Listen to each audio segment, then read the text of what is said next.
Guys IPL 2026 start ஆகிறதுக்கு இன்னும் ஒரு 1.5 வீக் தான் இருக்கு. இப்போ சிஎஸ்கே ஒரு பெரிய அடி வாங்கியிருக்காங்க. நம்மளோட நேத்தன் எலிஸ் ரூல்ட் அவுட் ஆயிருக்காரு ஐபிஎல் 2026 இருந்து. அதை பத்தி இந்த வீடியோல ஃபுல்லா பார்க்கலாம். அதை தவிர்த்து ஒரு சில சிஎஸ்கே அப்டேட்ஸுமே இருக்கு. அப்ப நம்ம சேனல் நீங்க இப்பதான் ஃபர்ஸ்ட் டைம் வாட்ச் பண்றீங்கன்னா இந்த வீடியோ லைக் கொடுங்க. மறக்காம மேலோ தமிழ் சேனலை சப்ஸ்கிரைப் பண்றேங்க. இப்போ வாங்க கைஸ் வீடியோக்குள்ள போலாம்.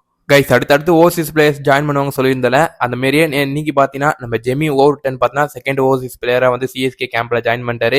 மோஸ்ட் லைக்லி அவர் பார்த்தீங்கன்னா இன்னைக்கு சேப்பாக்கில் பார்த்தீங்கன்னா ப்ராக்டிஸ் நடக்கலங்க. ஆனால் நாவலூர்ல சிஎஸ்கேட ஐஃபோர்மன் சென்டர்ல ப்ராக்டிஸ் கேம்ப் போயிட்டு இருக்கு. அதுல கண்டிப்பா ஜெமி ஓவர்டன் இன்னைக்கு இருப்பாரு. இதை தவிர்த்து அடுத்தடுத்து ஓவர்சீஸ் பிளேயர்ஸ் வந்து டீமோட ஜாயின் பண்ண ஆரம்பிச்சிருவாங்க. அடுத்ததா பார்த்தீங்கன்னா நம்ம எல்லாருமே வெயிட் பண்ணுது நம்ம சேட்டா சஞ்சு சாம்சன் எப்போ சிஎஸ்கே கேம்போட ஜாயின் பண்ண போறாருன்னு. ஃபைனலா சஞ்சு சாம்சன் இன்னைக்கு டீமோட ஜாயின் பண்ணிட்டாரு. இன்னைக்கு மத்தியானம் தான் சஞ்சு சாம்சன் வந்து சிஎஸ்கே டீமோட ஜாயின் பண்ணியிருக்காரு. சஞ்சுக்கு பெருசா நம்ம எதிர்பார்த்த அளவு அந்த அளவு எதுவுமே பார்த்தா பண்ணல.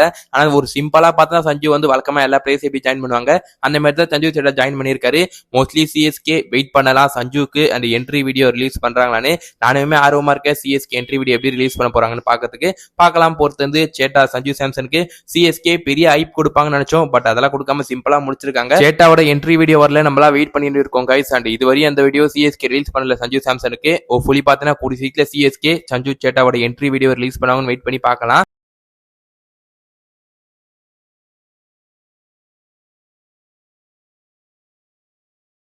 Sanju Samson look of yellow jersey guys. And இந்த ஒரு வீடியோ கிளிப் சிஎஸ்கே ரிலீஸ் பண்ணாங்க. சேட்டா அதுல எல்லோ ஜெர்சில இருக்காரு. ஆர்சாமி அவருமே வந்துட்டாரு உங்களுக்கே தெரியும். அண்ட் ருத்ராஜ் கேகாட் இவங்க 3 பேருமே இருக்காங்க. சஞ்சு சாம்சனுக்கு எல்லோ ஜெர்சி பர்ஃபெக்டா சூட் ஆகுது சொல்லணும் கைஸ். பார்க்கலாம் பொறுத்து இருந்து கைஸ். சிஎஸ்கே ஒரு பெரிய அடி வாங்கியிருக்காங்க சொல்லணும். நேத்தன் எலிஸ் இப்ப ஐபிஎல் 2026 விட்டு ரூல்ட் அவுட் ஆயிருக்காரு. இது யாருமே பார்த்தா எதிர்பார்க்கல. ஒரு அன்எக்ஸ்பெக்டட் ட்விஸ்ட்னே சொல்லணும் சிஎஸ்கே ஃபேன்ஸ் எல்லாருக்குமே. ஆல்மோஸ்ட் பார்த்தா இது அபிஷியலாவே பார்த்தா கன்ஃபார்ம் ஆயிருக்கு கைஸ். அதாவது சிஎஸ்கே ஓட சிஇஓ பார்த்தா இதை கன்ஃபார்ம் பண்ணியிருக்காரு. அதாவது நம்ம நேத்தன் எலிஸ் ஐபிஎல் 2026 விட்டு ரூல்ட் அவுட் ஆயிருக்காரு. ஐபிஎல் 2026ல சிஎஸ்கேட பவுலிங் லைனப்ல ஓரளவு நம்மளுக்கு நம்பிக்கை தர விஷயமா இருந்ததுன்னா நேத்தன் எலிஸ் கண்டிப்பா சொல்லணும். நேத்தன் எலிஸ் மேட் என்ட்ரி இவங்க 2 பேரும் நல்லா பண்ணுவாங்கன்னு நினைச்சா. அண்ட் இப்ப நேத்தன் எலிஸ் ஐபிஎல் 2026 விட்டு ரூல்ட் அவுட் ஆயிருக்காரு. என்ன ப்ரோ ஆச்சு நேத்தன் எலிஸ் நல்லா தானே T20 வேர்ல்டு கப்ல கலக்கிட்டு போனாரு ஆஸ்திரேலியாவுக்கு. திருப்பி அவருக்கு எப்படி இன்ஜுரி ஆச்சுன்னு கேட்டீங்கன்னா அதாவது கைஸ் அவர் ஆஸ்திரேலியால ஒரு மேட்ச் விளையாடி இருக்காரு. அங்கதான் அவருக்கு அந்த இன்ஜுரி பார்த்தா ஏற்பட்டிருக்கு. அது அவர் பெருசா ஆரம்பத்துல கண்டுக்காம விட்டுருக்காங்க. அதுக்கப்புறம் தான் கைஸ் அது இது பண்ணும்போது தான் அங்கதான் பைசா அவருக்கு இன்ஜுரி இருக்குது தெரிய வந்திருக்கு.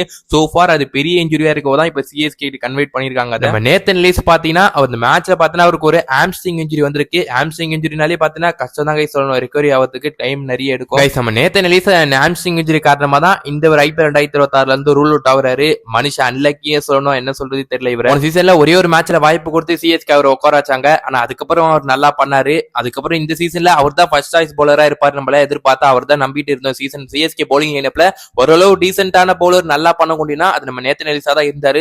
ஆனா இப்ப அவர் ரூல்ட் அவுட் ஆயிருக்காருங்க அன்பார்ச்சுனேட்லி. சீசன் ஆரம்பத்திலேயே சிஎஸ்கே பெரிய அடியா வாங்கியிருக்காங்க. சிஎஸ்கே பேட்டிங் லைனப்ப வச்சுதான் இது பண்ண போல. பேட்டிங்ல அடிச்சுட்டு பவுலிங் எவ்வளவுனா கொடுங்க பண்ற மாதிரி தான் இருக்கு இப்போதைக்கு சிஎஸ்கே பவுலிங் லைனை பார்த்தா.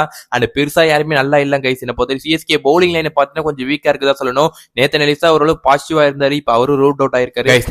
நடந்துச்சு. இதுக்கு மேல நம்ம ஒன்னும் பண்ண முடியாது. அடுத்து என்ன பண்றது நெக்ஸ்ட் மூவ் ஆன் ஆகணும். சிஎஸ்கே நேத்தன் எலிஸுக்கான ஒரு பெஸ்ட் ரீப்ளேஸ்மெண்ட் தேடணும். ஆனா ஆக்ஷன்ல அன்சோல்ட் ஆன பிளேஸ் யாருமே பார்த்தா நேத்தன் எலிஸ் ஈக்குவல் பண்ற அளவு எந்த ஒரு பிளேஸ்மே பாத்தீங்கன்னா என்ன பொறுத்த ரீப்ளேஸ்மெண்ட்ல இல்ல. அவர் எந்த பிளேயர் ரீப்ளேஸ் பண்ண வாய்ப்பு இருக்கு அதை நம்ம ஒரு தனி வீடியோல பார்க்கலாம். எந்தெந்த பிளேஸ் இருக்காங்க ரீப்ளேஸ்மெண்ட் ஆப்ஷனா நேத்தன் எலிஸுக்கு. ஆனா சிஎஸ்கே இது ஒரு பிக் ப்ளோ சொல்லணும். நேத்தன் எலிஸோட அந்த ruled out guys. So for இப்ப எல்லா பிரஷருமே பாத்தீங்கன்னா சிஎஸ்கேட பேட்ஸ்மேன் மேல வந்திருக்கு சொல்லணும். ஏன்னா சிஎஸ்கே பேட்டிங்ல அடிச்சா மட்டும் தான் நிறைய ஸ்கோர் அடிச்சாதான் பவுலர்ஸை வச்சு டிஃபெண்ட் பண்ண முடியும். அப்படிலாம் சிஎஸ்கே முதல்ல பவுலிங் போட்டு அதுக்கப்புறம் சேஸ் பண்ற மாதிரி இருக்கும். பேட்டர்ஸ் வச்சு எவ்வளவு ஸ்கோர் அடிச்சாலும் சிஎஸ்கே சேஸ் பண்ண வேண்டியதுதான். அவ்வளவுதான் கைஸ் இந்த வீடியோ. இந்த வீடியோக்கு லைக் கொடுங்க. மறக்காம தமிழ் சேனலுக்கு போஸ்ட் வந்தீங்கன்னா என்ன சப்ஸ்கிரைப் பண்ண பாத்தீங்கன்னா சப்ஸ்கிரைப் பண்றேங்க. இப்ப நல்ல சிஎஸ்கே கண்டல வந்து சந்திக்கும் முறை உங்களுடைய விடை பெறுவது நான் உங்கள் ஹரிஷ். Stay tune guys.